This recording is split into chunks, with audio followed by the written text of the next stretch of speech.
noite. Que alegria a gente ter a oportunidade de celebrar o Senhor das nossas vidas, de nos reunirmos como igreja para prestar culto ao Senhor.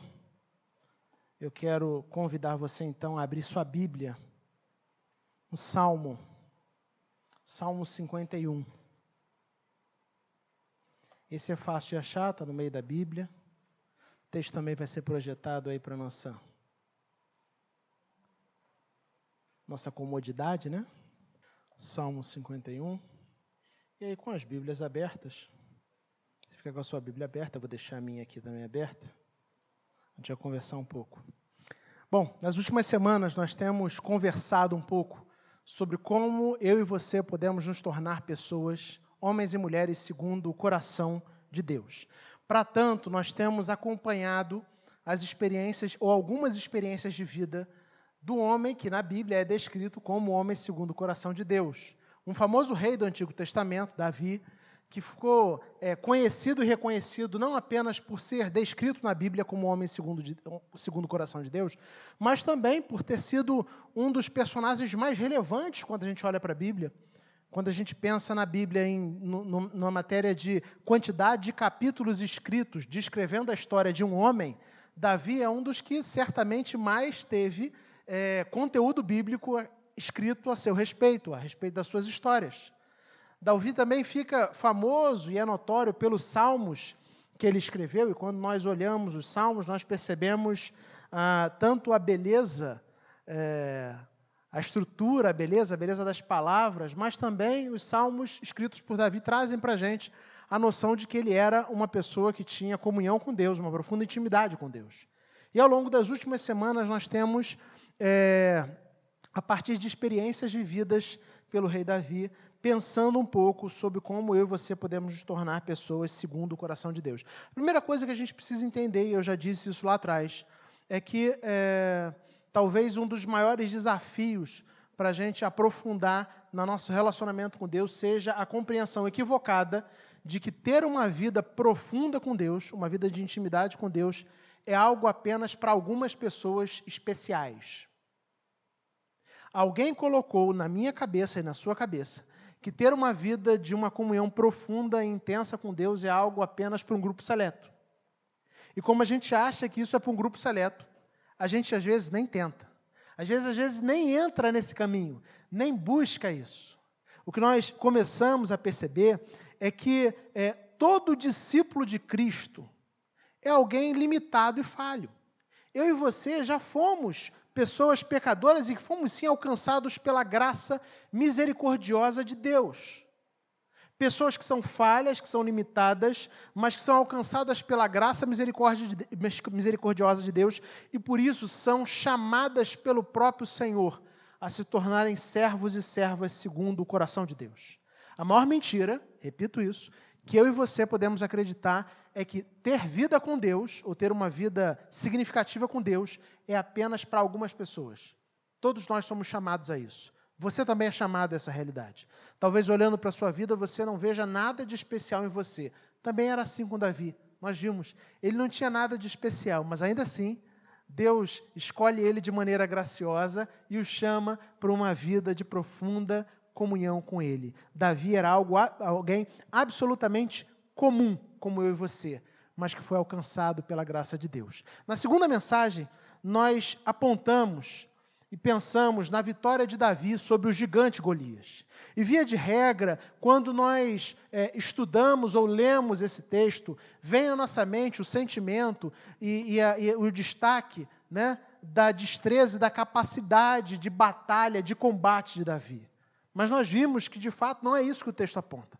O texto aponta para a maravilhosa grandeza e o maravilhoso poder de Deus, que é capaz de pegar homens e mulheres limitados, como eu e você, e esses homens e mulheres, quando se colocam nas mãos de Deus, Deus pega eles e utiliza como instrumentos para fazer grandes coisas. Davi, diante de Golias, era um candidato para a batalha absolutamente improvável, despreparado para o desafio que ele tinha. Mas ele tão somente se lança, se coloca nas mãos de Deus. E dessa forma, ao se colocar nas mãos de Deus, o Deus que é poderoso, é Ele quem luta. Então, Deus é aquele que pega homens e mulheres limitados como nós, e quando nós nos entregamos em suas mãos de maneira completa, de maneira plena, Ele pega pessoas como nós e faz grandes coisas, coisas fantásticas. Como foi com Davi? Davi matou um gigante, não por causa da sua capacidade militar, não porque ele fosse o guerreiro mais competente de Israel, nada disso. Na verdade, ele tão somente foi alguém que se colocou profundamente nas mãos de Deus.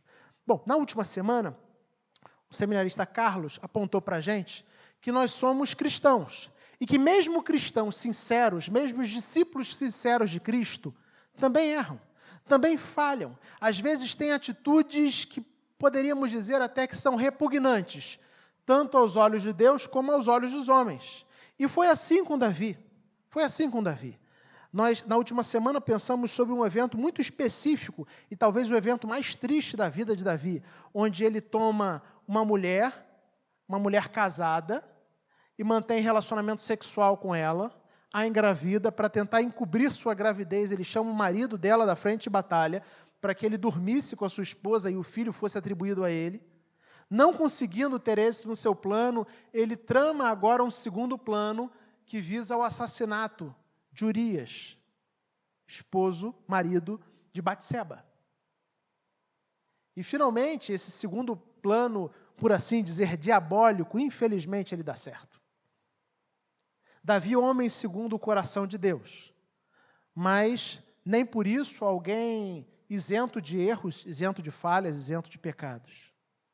E a gente precisa entender isso, porque quando a gente não entende que, ainda que sejamos homens e mulheres segundo o coração de Deus, existe a possibilidade, a gente não deve buscar isso, mas essa realidade é uma realidade possível na nossa vida, de falhar, de pecar.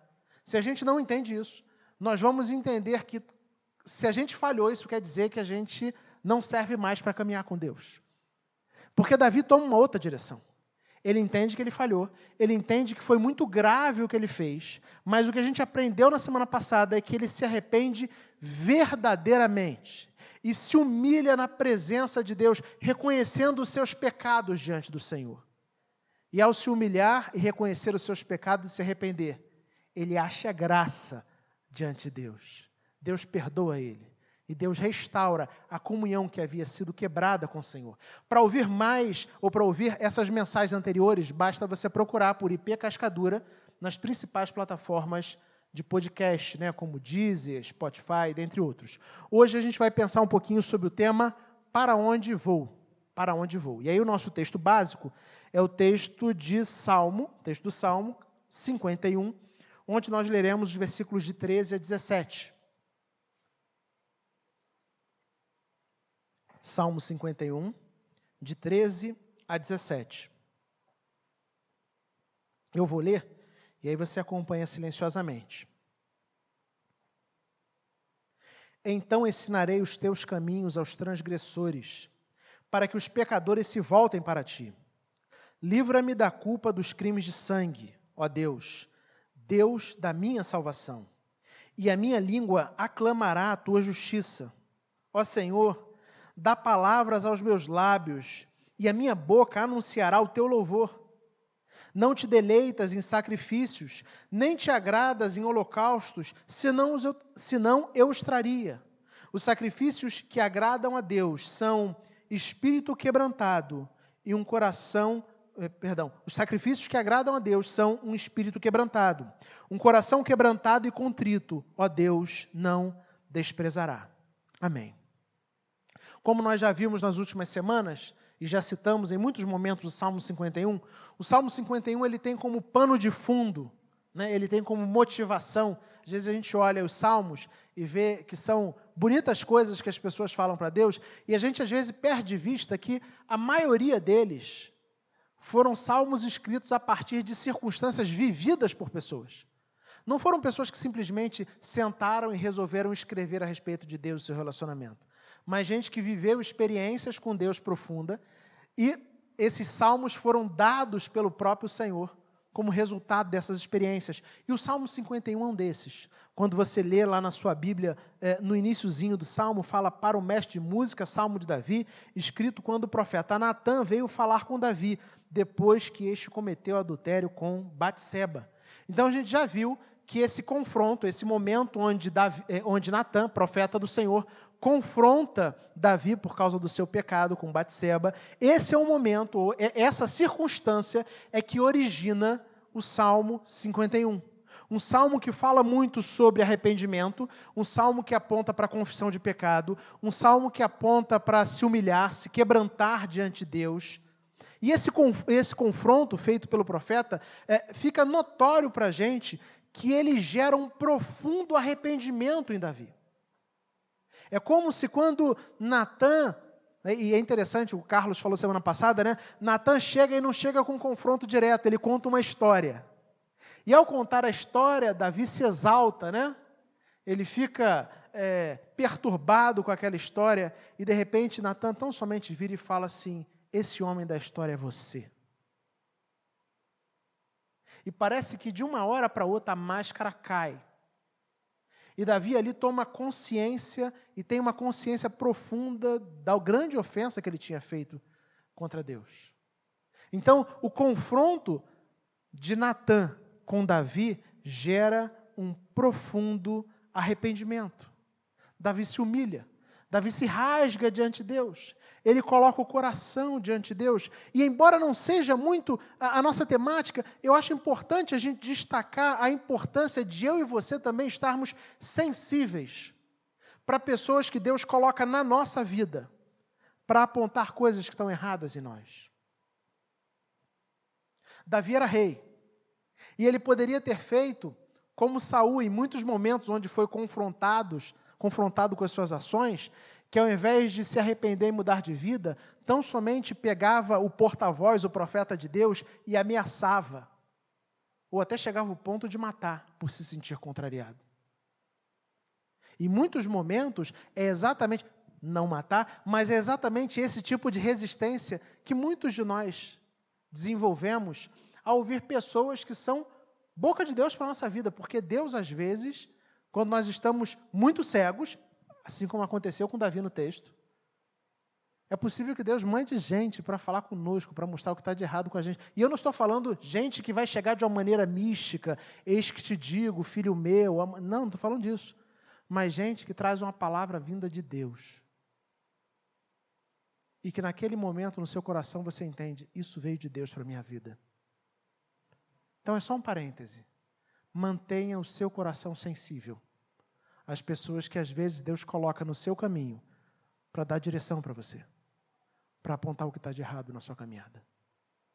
Mas eu quero avançar um pouco mais e dizer que esse confronto de Natã com Davi gerou um profundo arrependimento. Davi se humilhou diante de Deus, ele clamou por misericórdia, e o maravilhoso, o mais fantástico, é que Deus perdoa.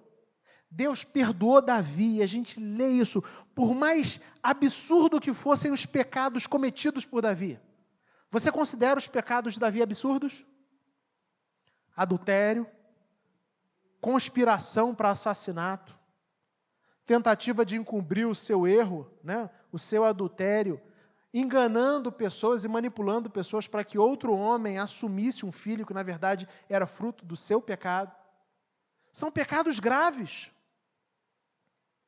Eu tenho certeza até que se a Bíblia não falasse que Davi era o homem segundo o coração de Deus e a gente não continuasse, não conhecesse o restante da história, muito provavelmente eu e você teríamos um juízo condenatório contra Davi.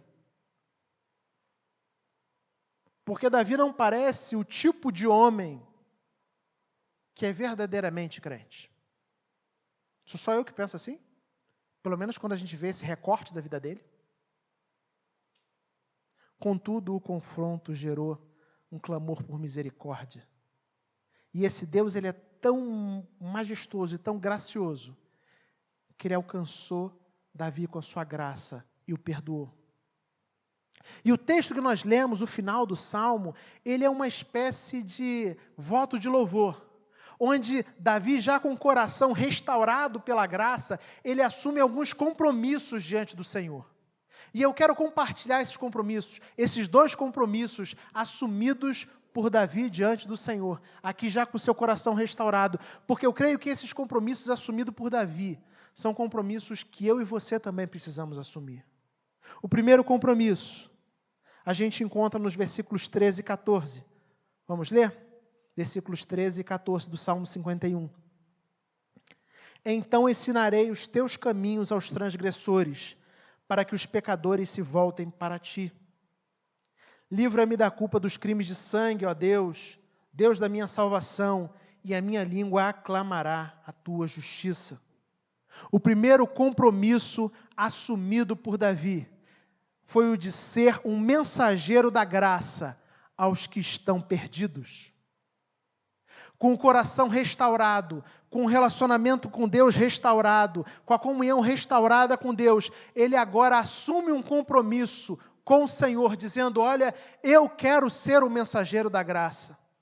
Eu quero ser aquele que fala do teu amor e do teu poder para restaurar a vida de pessoas, para transformar a vida de pessoas, porque foi assim que aconteceu comigo, e por isso eu quero fazer isso, eu quero falar disso para outras pessoas. Entenda uma coisa, quem realmente foi impactado pela graça de Deus, naturalmente vai querer anunciar o amor do Salvador àqueles que estão perdidos. Se você um dia foi alcançado pela graça de Deus, e você de fato compreendeu essa graça de Deus que alcançou o seu coração, vai brotar no seu coração naturalmente esse compromisso, esse desejo, esse ardor de falar desse amor, de ser mensageiro desse amor na vida das pessoas que estão à sua volta. É isso que nós vemos na experiência de Davi. O que Davi pede ao Senhor é a oportunidade de se transformar em testemunho vivo. Ele olha para as experiências, e as experiências dele são experiências absolutamente vergonhosas. E ele poderia tentar esconder e apagar isso da vida dele, mas não. Ele pede ao Senhor a oportunidade de ser mensageiro da graça. Ele diz: olha, eu quero ensinar os teus caminhos aos transgressores, para que os pecadores se voltem para ti.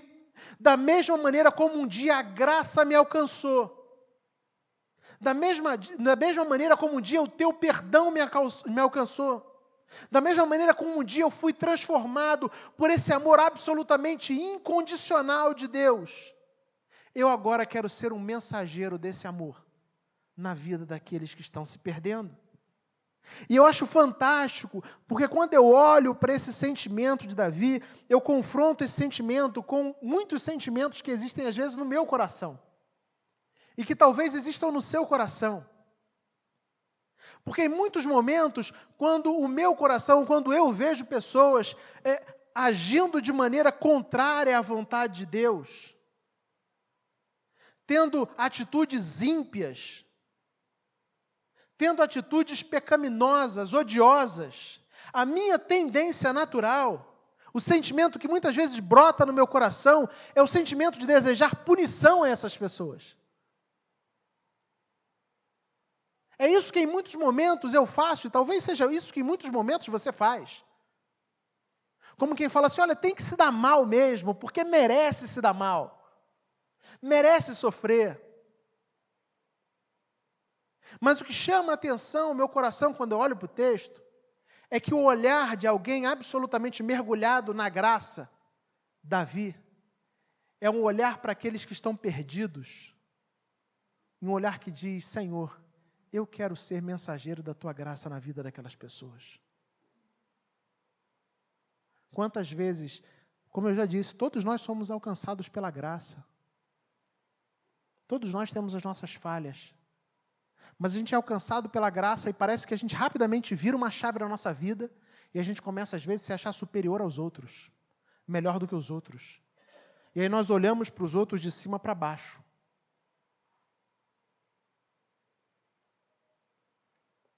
Davi, ao invés de fazer isso, ele fala: eu quero ir lá. Eu quero ensinar os teus caminhos aos transgressores. O primeiro compromisso assumido por Davi, e que precisa ser um compromisso da sua vida, se você foi alcançado pela graça de Deus.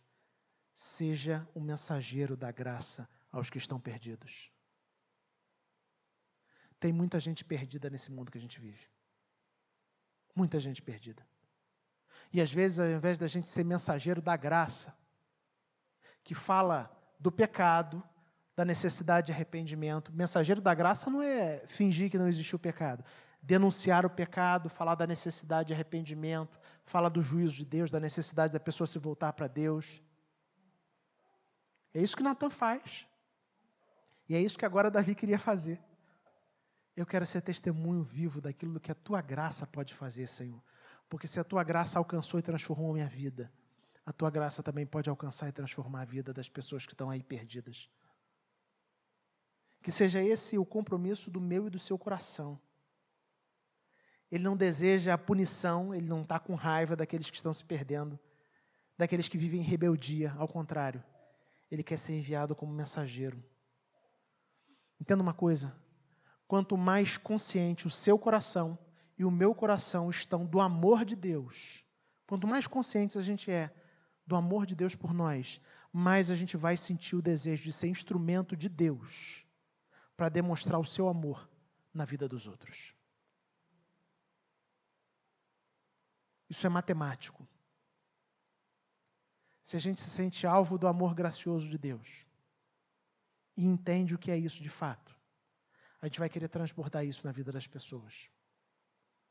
A gente vai pedir, Senhor, eu quero, Senhor. Eu quero me comprometer. Eu quero me comprometer a ser um porta-voz do Teu amor e da Tua graça.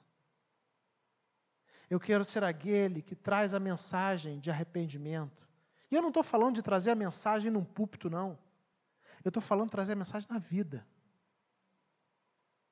Aquele que fala do que o Teu amor pode fazer na vida das pessoas. É isso que nós somos chamados a fazer. Nos tornarmos e nos comprometermos em sermos mensageiros da graça aos que estão perdidos. Esse era o compromisso que Davi firmou diante de Deus. Talvez a pergunta que a gente possa se fazer é: você foi alcançado pela graça de Deus? Um dia a graça de Deus te alcançou?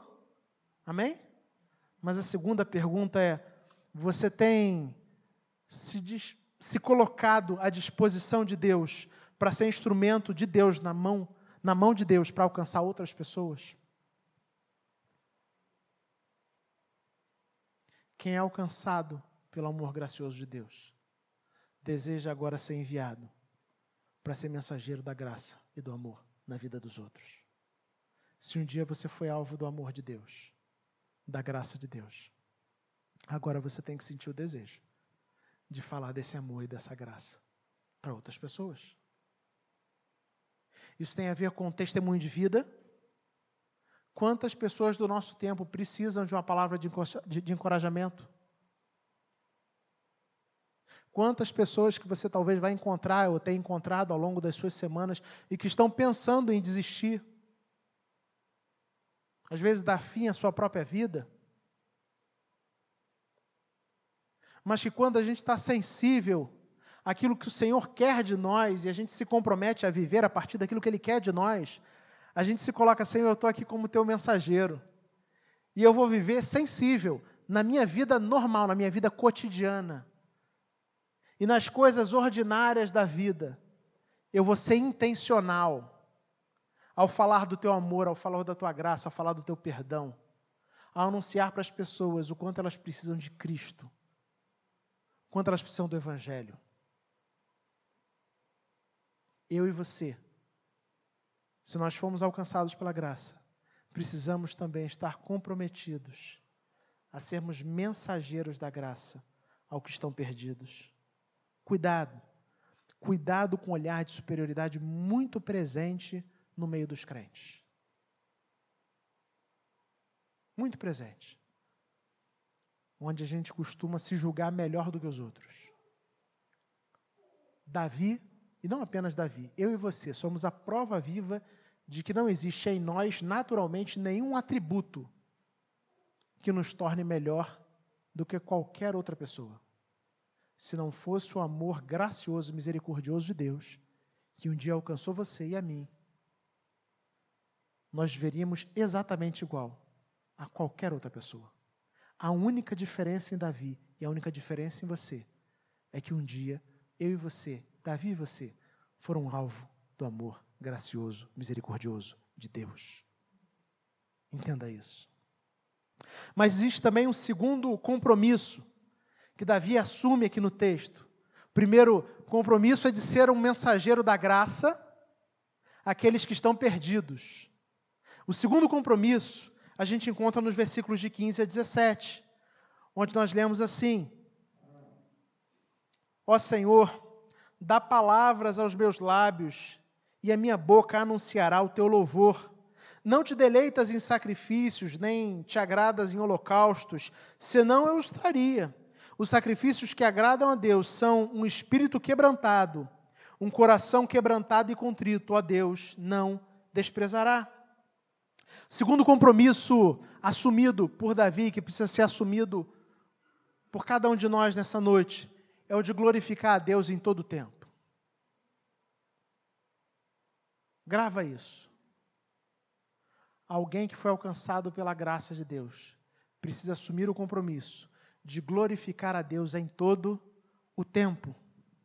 Quem é alcançado pela graça divina sabe que o fim principal do homem, o propósito central das nossas vidas é glorificar a Deus, é se deleitar em Deus para sempre. E é isso que Davi promete aqui, ele pede: ó Senhor, dá palavras aos meus lábios e a minha boca anunciará o teu louvor. Coloca palavras de louvor na minha boca.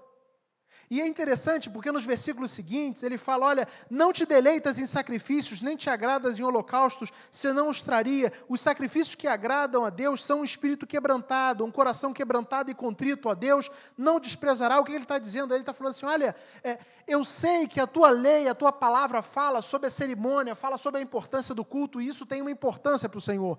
Mas o Senhor se importa mais com a vida, com o fato da pessoa ter um coração quebrantado e contrito na tua presença, do que com as cerimônias.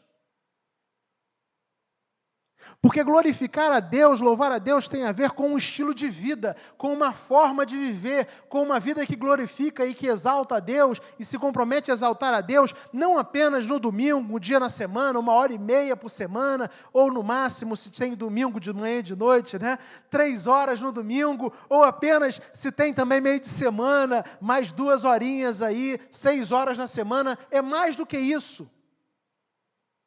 A gente precisa entender que quando somos alcançados pela graça de Deus, nós precisamos e devemos nos comprometer a glorificar a Deus em todo o tempo, com a nossa forma de viver.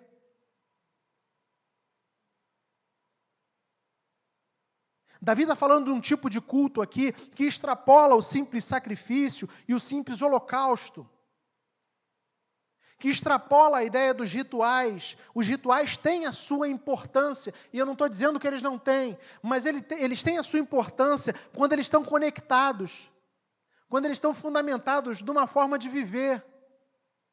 O culto que você presta no domingo, ele tem a ver com quem você é os outros dias da semana.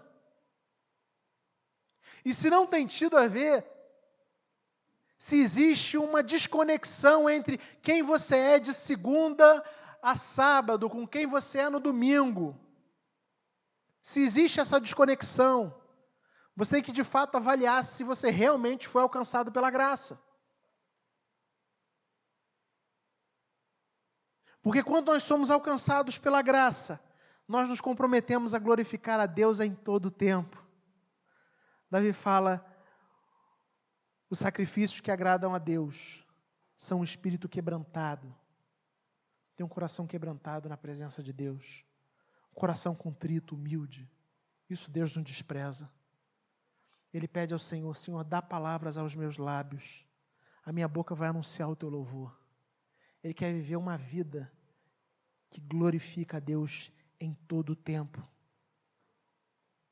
É disso que Davi está falando. Esse é o desafio que todos nós temos. Davi assume o compromisso de glorificar a Deus em todo o tempo. Em todo o tempo. Ele assume o compromisso como quem pede assim: a minha boca existe para glorificar a Deus. A minha vida existe para glorificar a Deus. E eu acho interessante porque o Salmo 51, ele tem como fator gerador, como eu já disse, a conversa de Natã com Davi. E quando a gente volta ao segundo livro de Samuel, capítulo 12, que é onde essa conversa acontece, a gente lê a respeito do confronto, onde Natã confronta Davi por causa do seu pecado. E depois que Davi se arrepende, Natã diz, olha, os seus pecados foram perdoados, mas você vai colher as consequências dos seus pecados. Carlos falou um pouco sobre isso na semana passada. A espada não se afastaria da casa de Davi. Ele perderia filhos. E a primeira das consequências é narrada logo na sequência. Parece que a ideia do texto é que Natã volta para casa e quase ato contínuo, o filho que Davi tinha tido com Batseba, ele adoece. E ele adoece de maneira grave.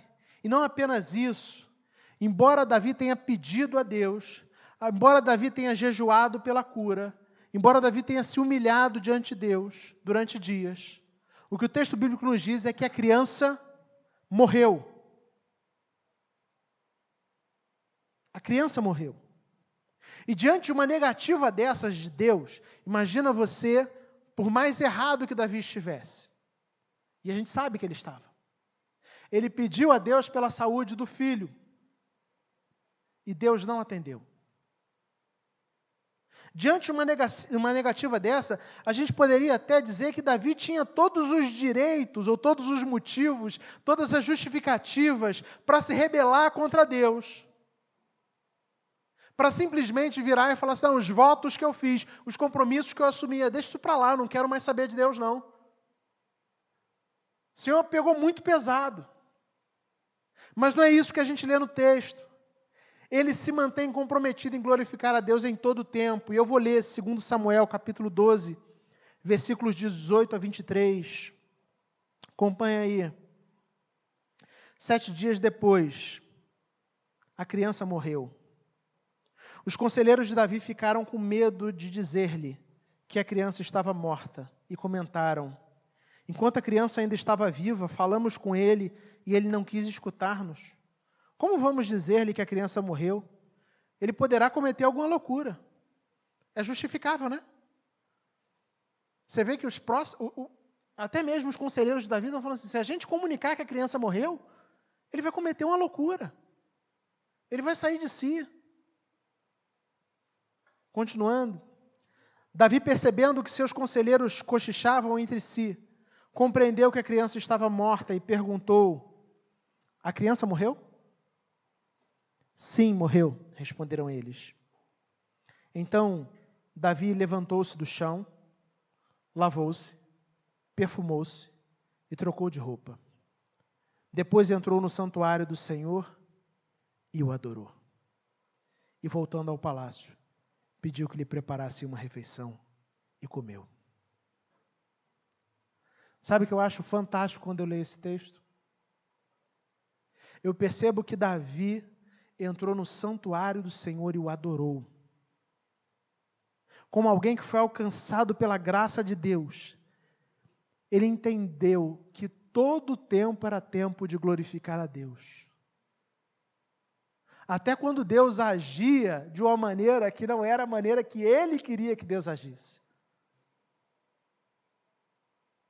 Ele teria todas as justificativas, humanamente falando, para se rebelar contra Deus, para abrir mão dos compromissos, dos votos que ele fez. Ele teria todas as justificativas, humanamente falando. Mas como alguém que foi alcançado pela graça de Deus, ele entende que todo o tempo é tempo de glorificar. Nos bons dias e nos maus dias. Nos dias de alegria e nos dias de tristeza. Nos dias de sorriso e nos dias de pranto. Talvez a pergunta que a gente pudesse se fazer a gente deva se fazer a partir desse segundo compromisso firmado por Davi, seja essa, de fato os seus lábios estão sempre prontos a louvar a Deus, independente das circunstâncias?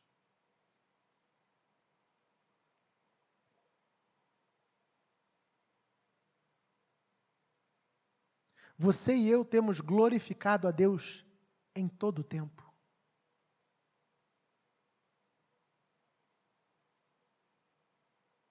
A Bíblia fala que todas as coisas cooperam para o bem daqueles que amam a Deus. E tem algumas coisas que eu confesso a vocês que eu realmente não sei como elas cooperam. Não sei. Existem algumas coisas que Deus faz que eu olho e falo assim, olha, eu não sei como é que isso coopera para o bem daqueles que amam a Deus. Mas uma coisa é a gente não saber como essas coisas cooperam para o nosso bem. Outra coisa é a gente questionar que elas cooperam.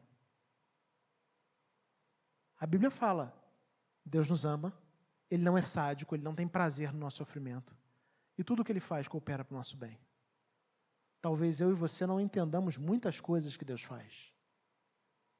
Mas nem mesmo isso é justificativa para a gente deixar de glorificar a Deus.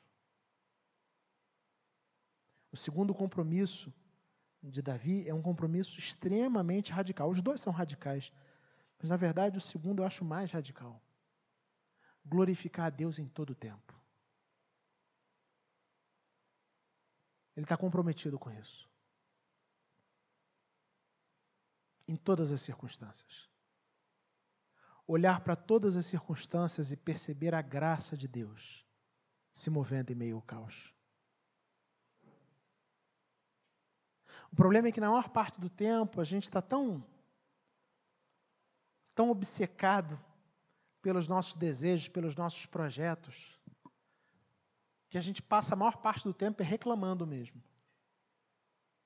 Os lábios que deveriam se abrir para glorificar, para louvar, para exaltar, para agradecer, na maior parte do tempo estão comprometidos em reclamar, em falar que o que tem é pouco, que Deus é injusto.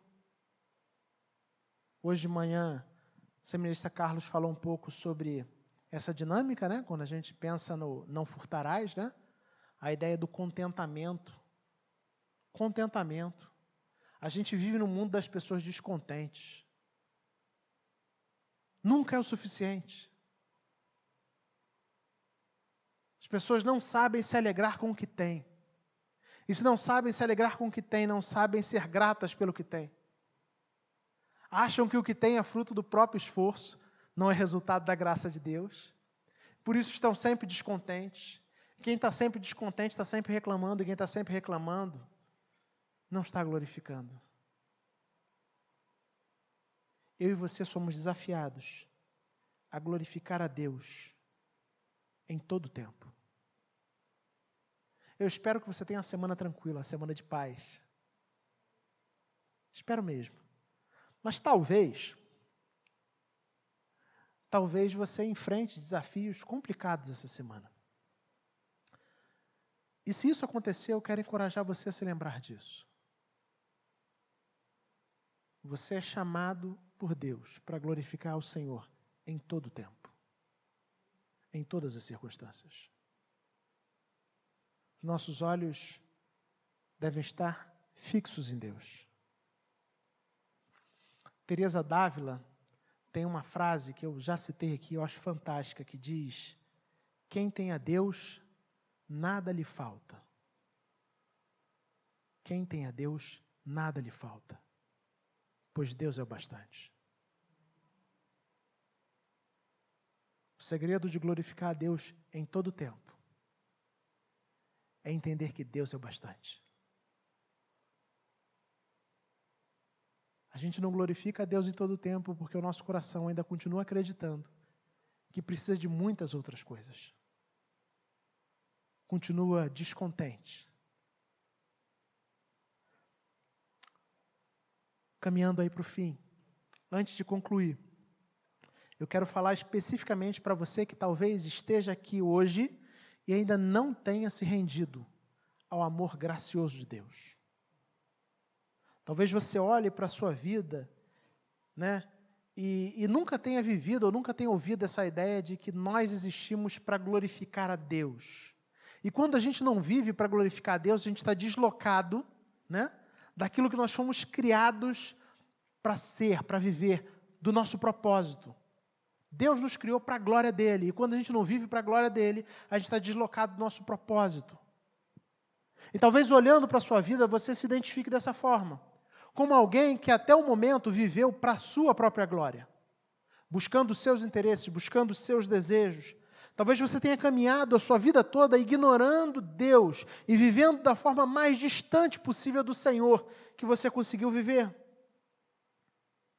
E aí, olhando para a sua vida, você fala assim, olha, eu não tenho mais jeito. Não tem esperança para mim. Eu estou muito longe de Deus. Eu estou muito longe de ser o tipo de pessoa que Deus quer que eu seja. Eu quero, olhando para tudo isso que nós vimos até aqui, dizer para você que existe uma oferta de graça àqueles que se arrependem e se rendem ao Rei. Talvez a sua vida toda você tenha ignorado o Senhor. Mas existe uma oferta de graça para cada homem e cada mulher que se arrepende verdadeiramente e se rende ao Rei Jesus. A história de Davi mostra muitas coisas. Alguém que cometeu pecados hediondos, se assim a gente pode dizer. Mas que ainda assim, ao se arrepender e se humilhar e se render ao Senhor, achou graça. Essa verdade não vale apenas para Davi, ela vale para a sua vida e para a minha vida também. Por mais distante que você tenha caminhado de Deus até aqui, existe uma promessa de graça para você, quando você se rende a Ele e se arrepende dos seus pecados. Para onde vou? Essa foi a pergunta que a gente refletiu hoje. Essa pergunta tem tudo a ver com onde nós queremos chegar. Onde você quer chegar? Para a gente falar para onde você vai, é necessário a gente saber para onde a gente quer chegar. A gente viu que as experiências de Davi, elas conduziram o coração dele a assumir 2 compromissos diante de Deus. O compromisso de ser o mensageiro da graça aos perdidos e o compromisso de glorificar a Deus em todo o tempo. Eu quero então voltar à pergunta. Para onde você está indo?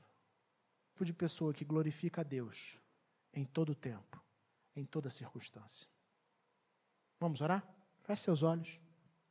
Vamos falar com o Senhor.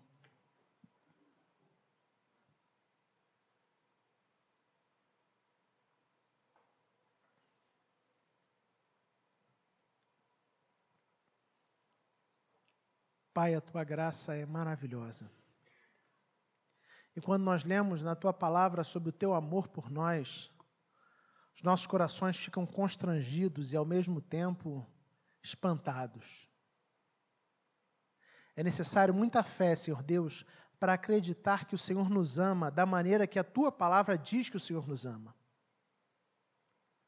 Para acreditar que o Senhor amou Davi da maneira como a Tua palavra diz que o Senhor amou Davi.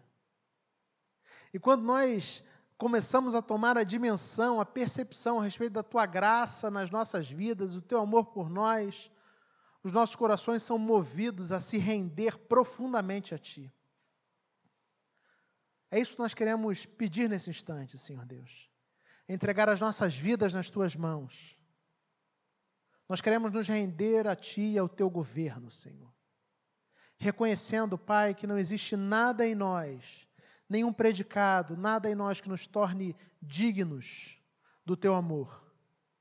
Mas que exclusivamente por meio da Tua graça manifesta em Cristo Jesus, o Senhor escolheu nos amar. A Tua palavra diz que existe promessa de graça a todos que verdadeiramente se arrependem e se rendem ao Rei. E é isso que nós fazemos nesse instante. Que cada pessoa aqui presente, cada pessoa que acompanha essa celebração através da nossa página no Facebook, nesse instante renda a sua vida e o seu coração ao Rei dos Reis e Senhor dos Senhores. Te pedimos, Senhor, que o impacto da Tua graça na nossa vida nos motive, nos mova, nos torne mensageiros do Teu amor àqueles que estão perdidos. Que esse seja um compromisso intencional de cada um de nós. Que nós vivamos a vida cotidiana, o dia a dia, nosso trabalho, nossa escola, nossa faculdade, sensíveis às oportunidades que o Senhor tem nos dado, de sermos mensageiros da graça e do amor na vida das pessoas que nos cercam. Mas também, Senhor, nós pedimos, torna o nosso coração comprometido em viver para a Tua glória e glorificar o Teu nome em todo o tempo, independente das circunstâncias, independente do que estamos vivendo. Que a gente entenda, Pai, que o Senhor é tudo o que nós precisamos. Talvez o Senhor nos dê outras coisas, talvez nós não tenhamos mais nada além do Senhor, mas o Senhor é o bastante, o Senhor é o suficiente. Que essa certeza invada o nosso coração e que dessa maneira a gente glorifique ao Senhor em todo o tempo. Que as nossas bocas não se abram para murmurar, que o nosso coração seja grato. Traz, Pai, ao nosso coração contentamento, num tempo de pessoas tão descontentes, onde as pessoas buscam preencher vazios com tantas coisas. Que a realidade da Tua presença na nossa vida preencha todo o nosso ser. Em nome de Jesus. Amém.